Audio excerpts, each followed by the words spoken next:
Yo, welcome back to the Shout Out with Danny and Dan. So excited for today's guest. We've got Alex and Ash from Foarn. Dudes, thank you so much for coming on the show. Thanks for having us, boys. Yeah. Thank you. It's You've had a exciting. busy summer. You just played Isle of Wight Festival and you've got a massive single out, Hideaway, which I can't wait to talk about. But first, Dan's going to hit you with the quick fire questions. Yeah, I'm going to start with Alex. You're on my left. You get the first question. What was the last song you listened to? So straight away. Wow, no one's actually given us a factual answer. Everyone always guesses what they're I've last. had a big day. I've had a big day driving today. Yeah. Song 7 by Interpol, which is off the Cool. Evil EP. Cool. I like that. Our first actual answer, which we can. That's actually great. Yeah. I think a lot of people might be like, "What do I want people to think the last song?" Yeah. You are not hiding behind anything. Nothing to hide here, boys. Yeah, we appreciate the truth. Ash, what's your dream venue to play in? The venue, sorry. Yeah, dream venue to play in. Oh, I think it'd be Red Rocks. Oh yeah. Oh yeah. Yeah, that's a common one. We like that one. That's a good answer. Alex, if you could create a festival, what three artists or bands would headline? Interpol. I knew that one was coming. Yeah. Let's just play it easy. Let's go into Interpol, Kings Leon. We've got to say Angelina Pottering, haven't we now? You're after Danny's heart there. I think we've got to say that, and I'll say that on behalf of Jim and Levi as well. I think they'd probably be happy with that one. They slightly scare me, but absolutely. I was speaking to Lydia from the Sugar Mill today, and she was telling me it's a venue for. If you don't know, there's a venue round our neck of the woods, and we were talking. She went to Great Escape, and they played there this year. Oh yeah. And she referred to them as the Spotty Alien Band, which I thought was the Spotty Alien. It was quite a summarising description for them. Is that the what 3 words of bands? Yeah. Spotty Alien Band. Great. They're closing the show on a Sunday. Ash, what is your dream artist or band to support on tour? Oh, tough one. I'd probably say Foo Fighters. Oh, good answer. We don't get enough people saying Foo Fighters, actually. They don't get enough love. Yeah. We've got Dave coming on next week, so we'll answer. Yeah, that's true. Yeah. Alex, what is one band or artist you think deserves to be bigger? Can I say the same band in 3 questions? Go with Ash's answer. Foarn. Foarn, yeah. Okay. I was going to say Interpol, but I'll say... We always encourage backing yourself on the podcast, so that's fine. Okay. If Interpol don't get it, we'll give it to yourselves in 4. Yeah. Okay. I mean, Interpol are quite possibly one of the most influential indie bands of the US, but I still think it surprises me how many people still are unaware of them. So I'm gonna give them the help they need. Yeah. I've never heard of them until today. I might have heard of them, but I don't know who they are. Right, you've got serious homework, you have. Yeah, well, it's an American. I'm shit at American bands, honestly. There'll be no episodes for a week now. We're scrapping the recordings we've got coming up. Dan's doing some homework. Ash, detailed essays on every song. Final question for you. It's important to us as well. Aldi or Lidl? Ooh, Aldi. Finally, someone gives me an Aldi. Yes. Oh my god! You can't go into Aldi without visiting the middle aisle, can you? Just like a toy shop for adults. I would imagine the bakery is a big swing point for Lidl, though. But that's it. And it's unhygienic, it's disgusting. No, Lidl is not. See, Dan's a germaphobe, so he doesn't like the prospect that someone else could have touched his croissant. But would you like someone touching your croissant? If it's a Lidl croissant, I think he would. I actually think it improves the experience for Danny when people touch his croissant. Boosting the immune system. Yeah. Okay. Yeah. So, guys, thank you so much for coming on the show. Thanks for the quick question. Let's get straight into it. Your new track, Hideaway. We're loving it here at the Shout. It's been out for about a month now as of recording. What's the feedback been like so far? Ash, are you taking the mantle? Can do. I think when we went in for record it, we had an idea previously of what it was going to be.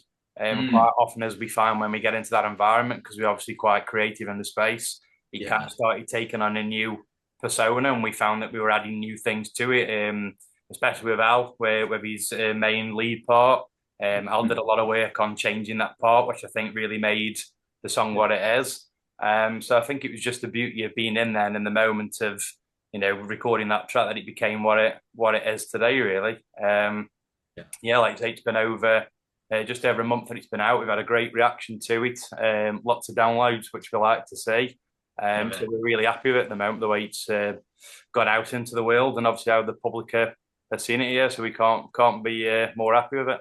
But it's well deserved. I mean, we've been listening to it all day. Me and Dan absolutely love it. Love the riff. I didn't realize that you'd written that in the studio. Do you do that a lot then? I'll tell you the story very quickly about it. We've probably had the song Ash for well over a year now. I would probably say it was the start, maybe early 25. Myself and Levi, we kind of stumbled. We had like a little writing session, stumbled across these chords. One thing leads to another. And we spent one particular Saturday in the studio, in our rehearsal studio,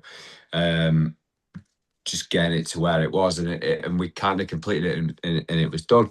We gigged with it throughout last year. And was the reception live like? I think more personally for me, I've always kind of had a bit of a love-hate relationship with it live.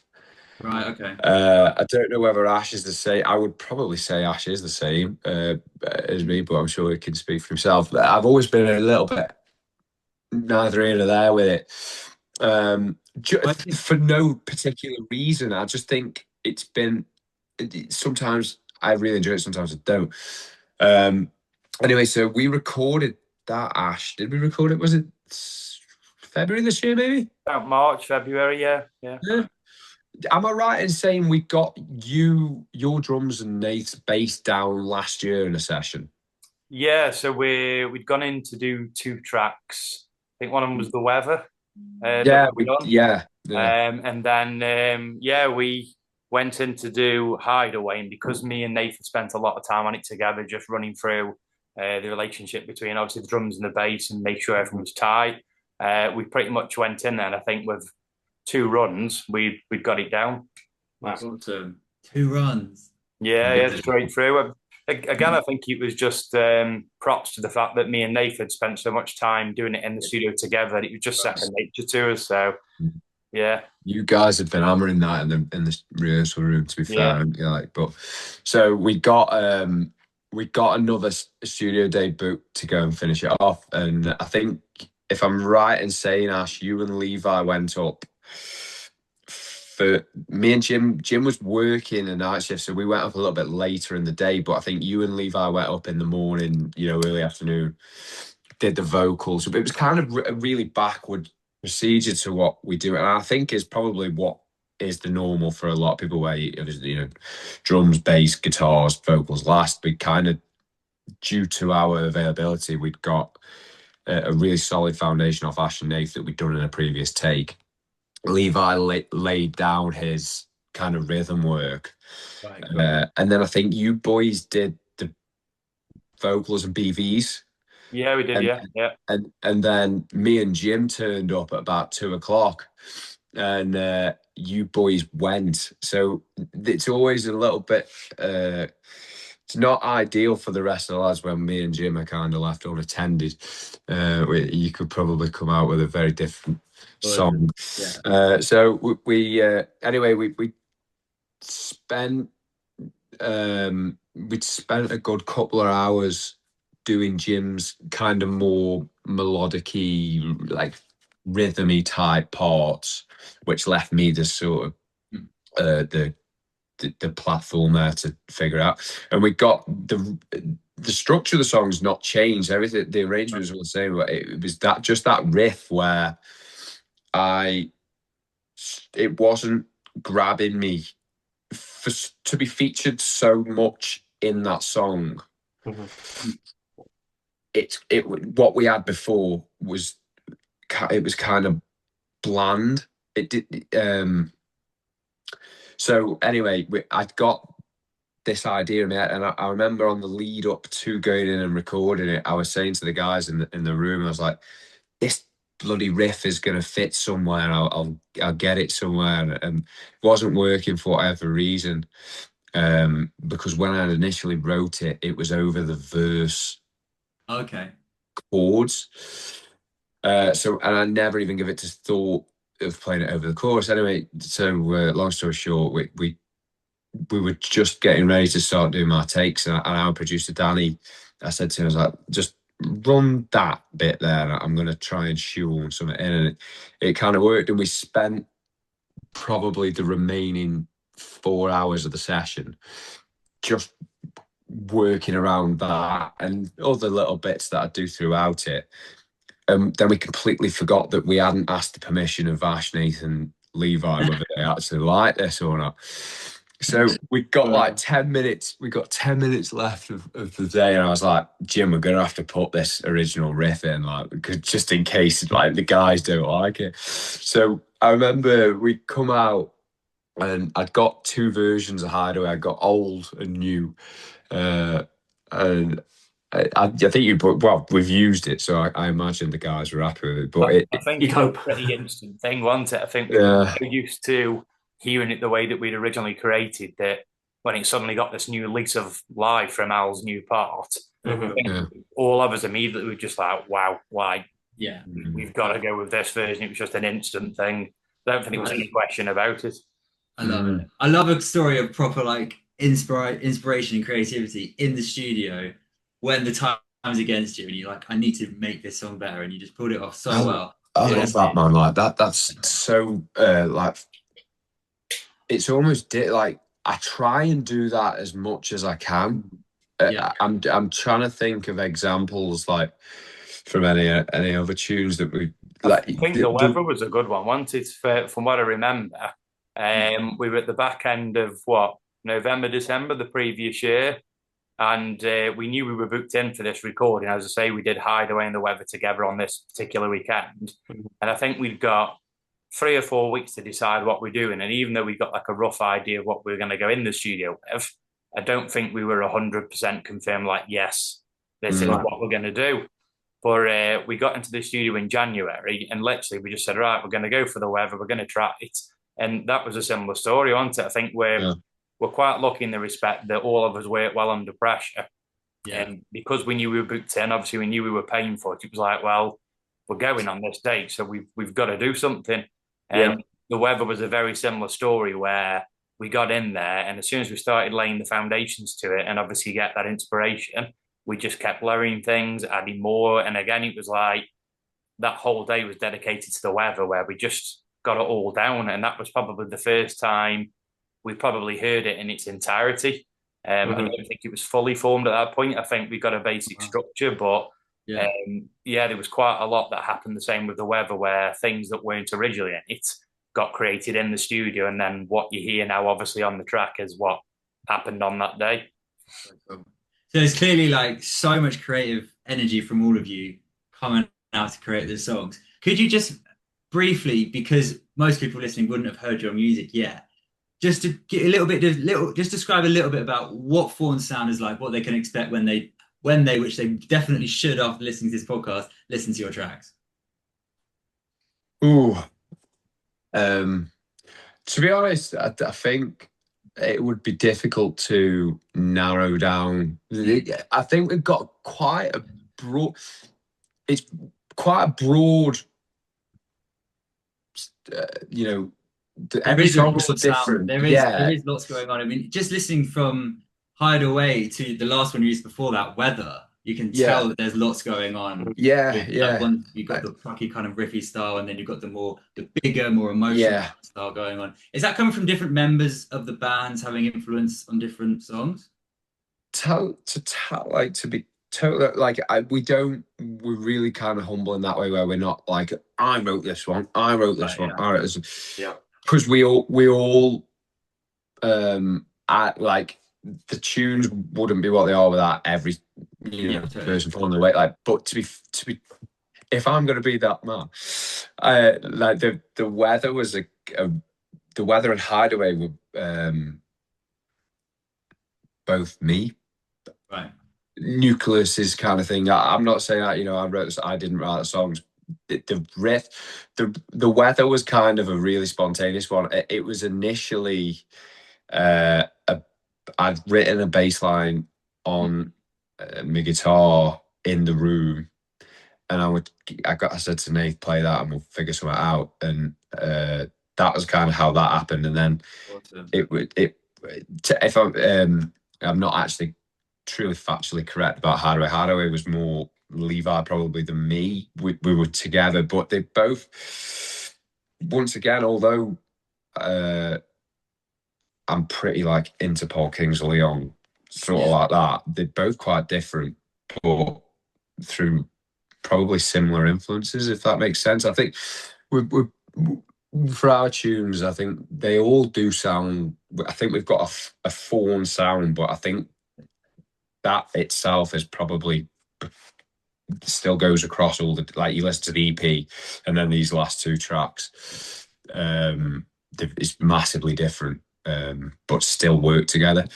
Yeah, really does. I think the thing is like most bands that you speak to, maybe yourselves as well, is that each individual member's obviously got different influences from each other.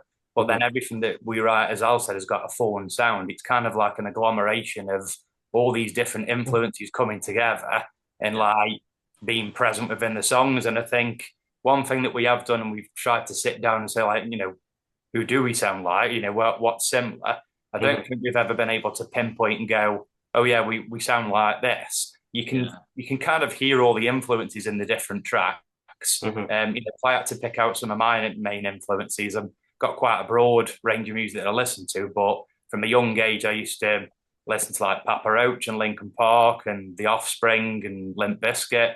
And even though I don't necessarily play as hard as those guys do, there's still a lot of things that are kind of like hook into what I'm playing, a little influences, a little parts that go into what I create. Always will be these little things that you pick up when you're musician, especially when you're a musician from so young, and you pick up all these little things, and you can, when you say it, then you can kind of hear it after. But it's about, like, it's not about being able to say, oh, that sounds like this band. It's like knowing all the parts that go into it. And I think it clearly shows from you guys, because it is a unique sound. That's why I wanted to touch on it. For the guys listening, you just have to check out their music, because it is hard to describe what it sounds like because it's new. I think overall, I think we're quite melodic. I think these parts that there are more rocky, they're a bit heavier. For example, The Weather. Parts of that song are really up there and are quite happy.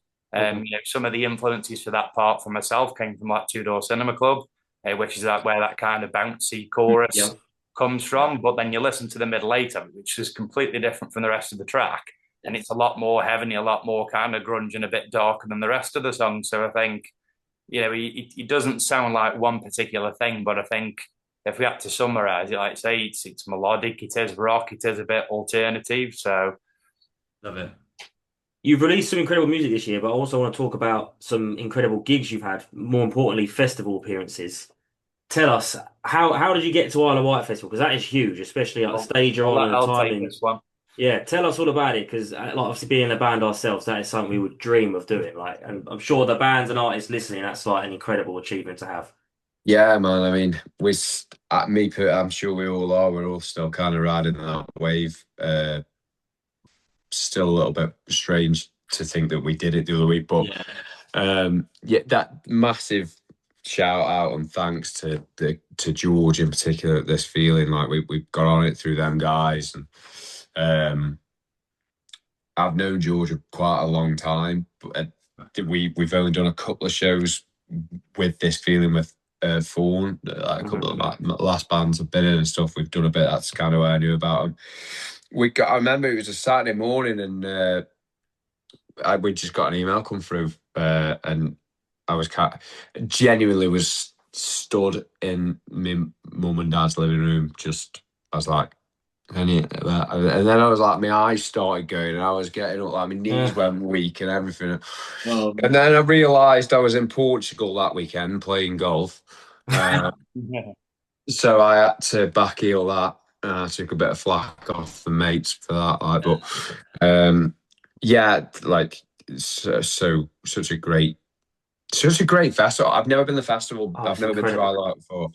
I was absolutely blown away with how amazing the festival was. Like, certainly opened my eyes. Like, I don't know whether we'll play it next year or ever again, or hopefully we do. But I'd probably go back regardless. It was so good. It's the best festival I've seen for like championing young bands, or just even just like new independent bands. I've been going for the last ages, for about 5, 6 years, and there's so much talent each year and so many different stages. I think the guy who owns it, John, is so big on finding young bands at their early stages and just giving them a platform as best as possible. Yeah, I mean this feeling tent, the stage we played, it was like, how many bands were there, Ash, over the weekend? It was like crazy, like, but it was just like bang, bang, bang. Yeah, like 20-minute changeovers, just like whoa, whoa, whoa, like for 3 days pretty much. And you got the 20 to 7 slot on the Saturday, which 20 to 7. It was a really good time. It was so weird, like to we got there like maybe an hour before, didn't we, Ash? And it was dead funny. Like every band in there, kind of the start of their set was the tent was quite quiet. I remember poking my head through. We'd had a few beers the night before, and I was a bit tender on the Saturday, and I was a bit emotional, and I remember poking my head in, and I was like, "There's not many people there, is there?" Like, and it was. It'd be so hard not to. Yeah, and it was. I remember we went on. I think we did about 30 seconds, and it started filling up. It was because where it was located in the festival, the footfall was ridiculous, and because there was such a consistent kind of perpetual train of music at like half an hour set, 20-minute changeover, half an hour set, just up, like, there was always something on. So when like obviously the big stages that have longer changeovers, obviously bigger names on, people will be kind of like, what do we do now? And you naturally pick up people from that. It was just excellent. Like it was, it was certainly very. I think we were lucky, weren't we, because like you said, you've got a really good spot where this feeling tent is, and it's right opposite the big top stage, which is literally like the second biggest stage at the festival. Yeah, it's really well organised, as we said before, and because where we were, it was like a straight run through the big top stage, our stage, to the main stage. You'd quite often find it as the changeovers happen, and obviously it went quiet. People do the typical thing, as Al said, to go and watch somebody else across the way. But then as soon as music kicked back in again on our stage with this feeling again, people would suddenly be drawn back in again because they're like, oh, I can hear something coming from this tent, so I'll go and check it out. I think one of the things that I thought was really good was that, as we always do with this band, we try and network as much as we can. And even on the way to the festival, obviously from Southampton across the ferry, we were talking to everybody on the ferry, handing out like stickers and beer mats and anything that we could get to people. Obviously, that's a good idea. That didn't even cross my mind. I mean, we were trying to get to play at Isle of Wight and we didn't. But yeah, going on the ferry, you're going on a ferry with thousands of people who are going to the festival. Yeah. So we were just going up to people and obviously letting them know when we were playing, what stage we were on. And I think what was really good again is in championing obviously new music, because a lot of the people that we spoke to on the Friday daytime and the nighttime and even the Saturday morning before we played, we saw plenty of those faces in the crowd that we'd spoken to previous, which was great to see. So brilliant. Love to see it, man. Look, honestly, it's such a well-deserved slot. The music's incredible. Do you have any gigs coming up that you want to shout out for the guys listening? We do, yeah. I'll take this one. Am I having it? Yeah. Well, you'll have to help me because I might have forgot. I might miss a few out. We've got one that's going to be announced tomorrow, we said. Well, for actual fact, we can probably announce it now. It'll be out by now. When this comes out. So we have a hometown headline, the second one this year, but quite a big gap between them. We're going to the Sugar Mill in Stoke. Awesome. On Friday, the 4th of December. Yeah, that's it. I think I've got it. There. So yeah, that's fresh off the hot plate. What else have we got, Ash? We've got 20th of August, which is a Thursday night. We're supporting the Fratellis at just over that edge over there at Trentham Gardens. Yeah. You're supporting the Fratellis? Yeah. Fratellis and awesome. Subways, yeah. Oh, wow. Awesome. I love the Fratellis. I've seen them before, yeah. Yeah, so that's a pretty cool one. Ash, what am I missing, mate? I think after that, is it September time? We've got another gig in September, another local one. Is it the Riff Factory? News to me if we have. We'll get a link to your Instagram so they can find out all your guys, gig you have dates to below. follow the Instagram. There'll be all the gig dates there. I'm sure you're going to have loads more coming up by the end of the year. So yeah, make sure you follow them on Instagram and Spotify to hear questions. Guys, you're amazing. Best of luck for all of the gigs you have coming up. We just have a couple more questions for you, if that's okay.